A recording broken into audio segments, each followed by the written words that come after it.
kwaZiwai vapostori vanofarira mharidzo dzemasowe. Mharidzo dziripo dzavana kuti long time paYouTube pasingaiswe mharidzo. Mharidzo dziripo hadzo, asi tinoda vanhu vanombosubscribe. Saka apa takambomirira kuti timbowana masubscribe akati tozotanga kukanda mharidzo dziya. Saka kana muchiziva kuti hamusati masubscribe, subscribe. At least nhasiwo vanhu vakasubscribe 10 masubscribers, tinokwanisa kuuploada tichiziva kuti mharidzo dzichasvikawo muvanhu vakawanda dzichifambawo nevanhu. Saka vaparidzi vari kudawo motivation kuti vanhu vambosubscribewo, vachilike, vachikomentawo zvinenge zvichitaurwa. Tiregere kungoparidza kunge tiri kutaura tega.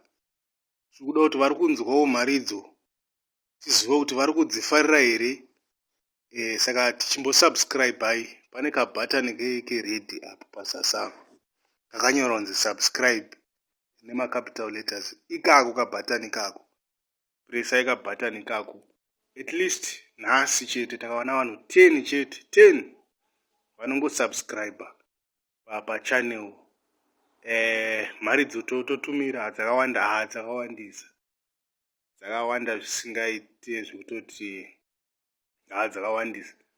Saka subscribe vanhu, subscribe.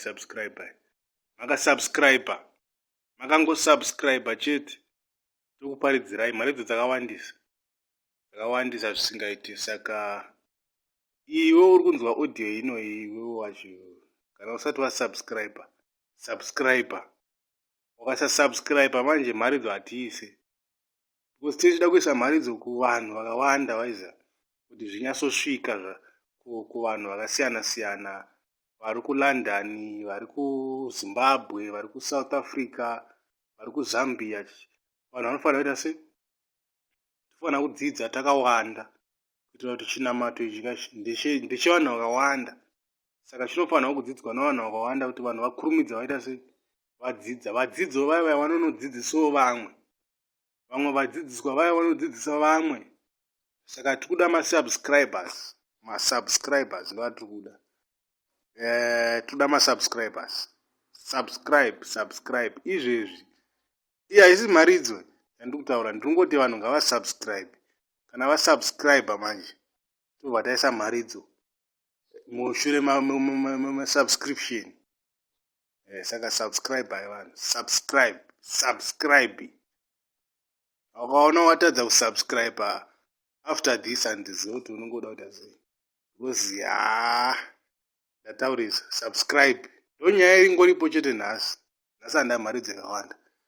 Mharidzo ingoripo ndeyekungoti subscribe. Ndatenda hangu. Amen. Rufaro kwamuri.